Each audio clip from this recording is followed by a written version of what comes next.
Feared.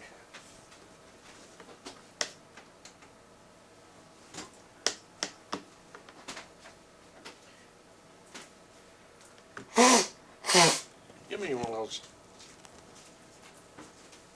You want all of them? I just didn't have any Kleenex and I got it on my nose.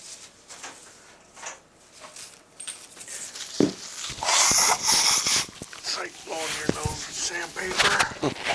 Oh.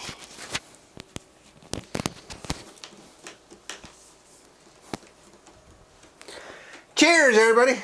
Welcome, welcome. Welcome to another episode of Bourbon Booze. It is Monday. Hopefully you're glad to be here. Hopefully you're enjoying the hot summer. It's way hot.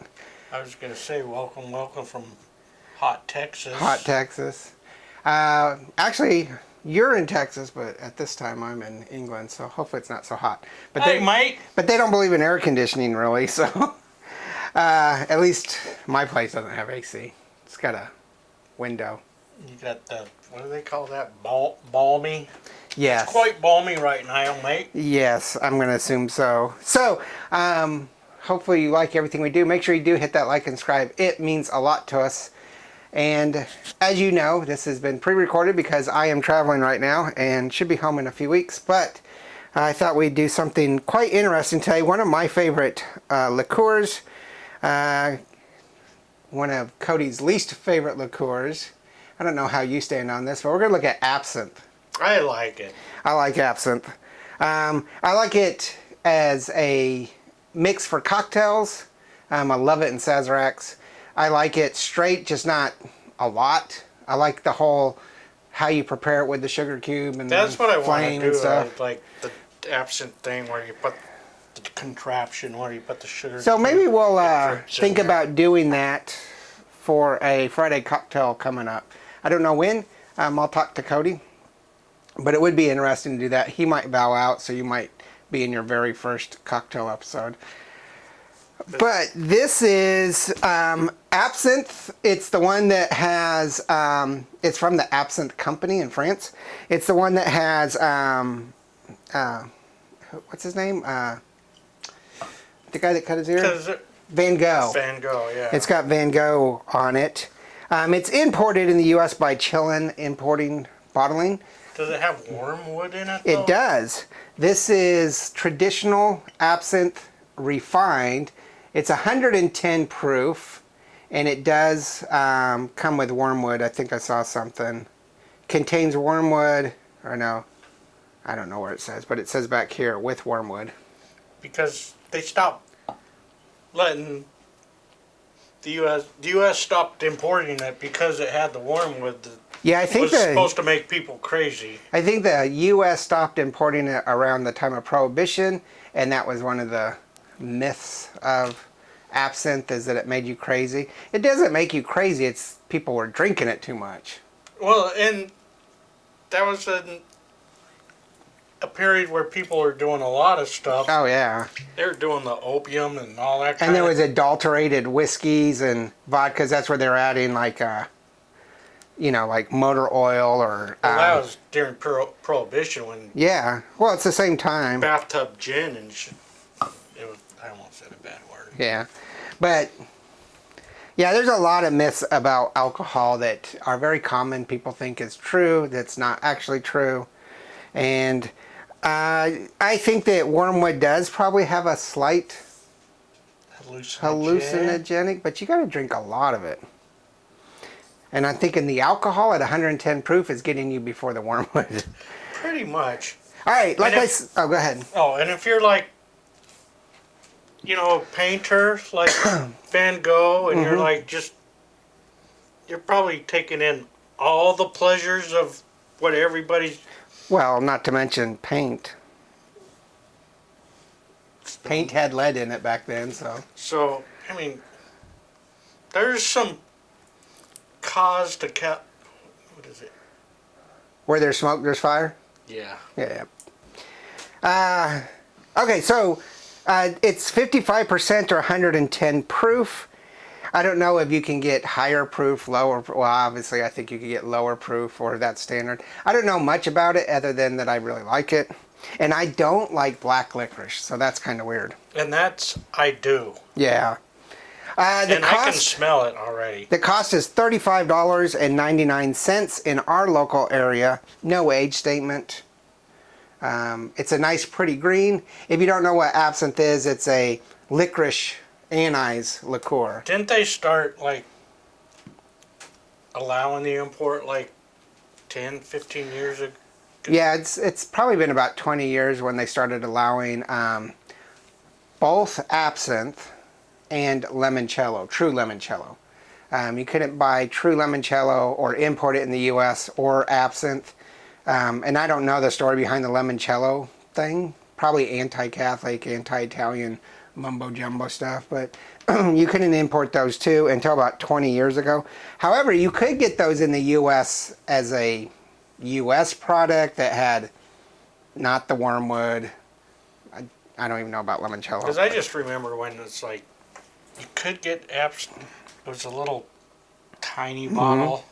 Yeah, so I got this bottle in France. This is Cavalin absinthe, and there's just a little bit left. And can't really see the percentage on this because it's such a small bottle. And I don't know, I mean, there is a percentage there, I just can't read it. And I know you can't read it. I don't know what the rules are for, 69% volume, so that's 120 proof. I don't know what the rules are for labeling is in Europe. So we got that in France, I believe. I got this one in Italy, I think. And this is Absinthium. It's 70%. So what's that? 140 proof? Yeah. Good Lord. This is from Italy. It's all from France, but this is from the Zamperoni distillery. Wow, 70%. That's 140. Wow. So. And I do, if I remember correctly, wasn't Edgar Allan Poe kind of a fan of this? Probably. Everybody in the 20s was, 30s. And Edgar Allan Poe was in the 1890s, 1900s, so probably. I was thinking about Ernest Hemingway when he said that, so. Yeah.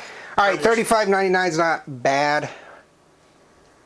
You can find it on liquor shelves all over the place, and even American distilleries are starting to make it. Remember, we did the red absinthe from Corsair, not too far back.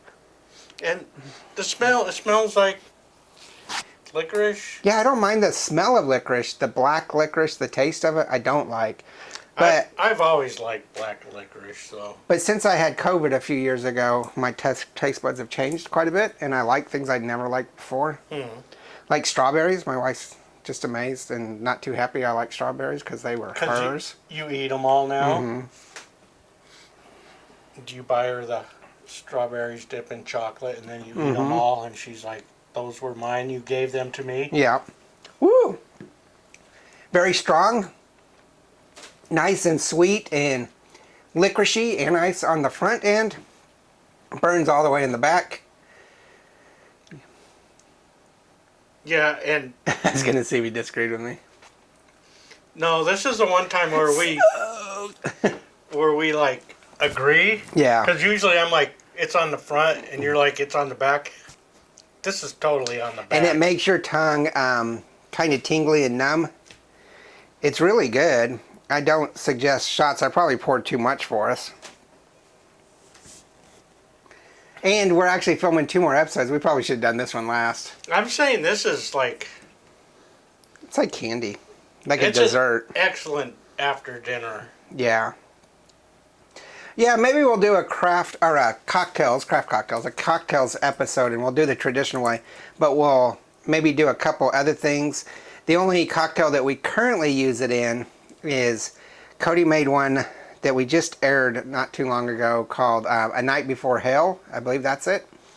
And then he makes them in my Sazeracs all the time because it calls for a spritz. We actually have a spritz bottle down there. You just spritz it just a little bit. We bought little spritzers, so we have one with rose water, absinthe, and one with something else. I can't remember. Probably orange blossom water. But this is good. I like it a lot. I've only had the traditional over sugar with the flame and everything about 2 or 3 times. Because it's like, what is it? It's complicated. The Greek ouzo. Ouzo? Because that's very licorice. Yeah. I've always liked that. And I know I've said this before,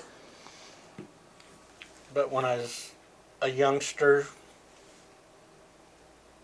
not a kid, but a young adult working in California, I used to like walk to work, and I'd walk through the field that had all the anise, wild anise all over the place, and you just walk through there and you just smell the licorice, and I loved it. I think this might be France's like liqueur of note, probably. Every country has something. You know, you talked about the Greek ouzo, and then you got like Slivovček, which is from the Czech Republic, which is a plum liqueur, very strong. Barachovac, which we had some somewhere. We did the Slivovček. Unicum, which is the Eastern European stuff, and I mean Irish cream, maybe, I don't know. Well, I meant liqueur-wise. I think for Irish cream, you're talking about not Irish cream, but Ireland. You're talking about poutine. Is that what it's called? Poutine. You said poutine. I thought that was. That's the French fries with the gravy, right? Yeah. Poutine is the Irish liquor. And I have some around here. I thought you've tried, but I don't know. But tell us what you think about Absinthe. What's your favorite brand? This is probably one that I pick up the most because in the U.S. it's inexpensive at $35. You don't use it very much. And it's got wormwood, so we're going to start hallucinating pretty soon. Oh, the colors, man. Obviously, when you travel, you can pick up a whole bunch of different ones if you're traveling in Europe. But, yeah, I thought we had another one around here, a U.S. one, and I looked for it, couldn't find it.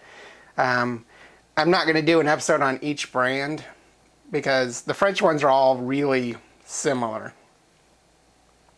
They're probably trying to compete with each other to make it. I might do an episode where we compare them all, but you can tell that French one's almost gone.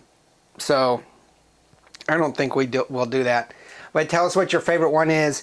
Are there different variations of absinthe? I don't think so, but do they have different variations, flavor-wise and stuff? But just let us know. Tell us what you think about it, if you love it or hate it. Make sure you hit the like and subscribe. It means a tremendous amount to me and to all of us. We do try to bring you guys some really cool stuff. We may not be the most charismatic people, but he is drunk most of the time. And I stumble and say a lot, but... So, and you don't enunciate. Send that love and hit the like and subscribe. Share the channel. Make sure you look at Instagram, Facebook, Twitter, TikTok, as well as our merchandise. And have a great Monday. We might have an even worse Tuesday, because it's going to go to our head. And I don't know. I think I'm going to cut my ear off after I drink this. Cheers. Laters. Oh.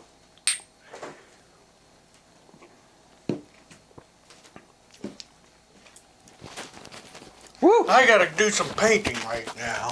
I'm going to go chase fairies. You're going to find them in your garden. Yeah.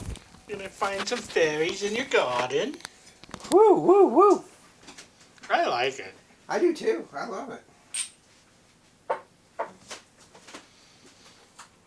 I got to cleanse the palate a little bit. Yeah.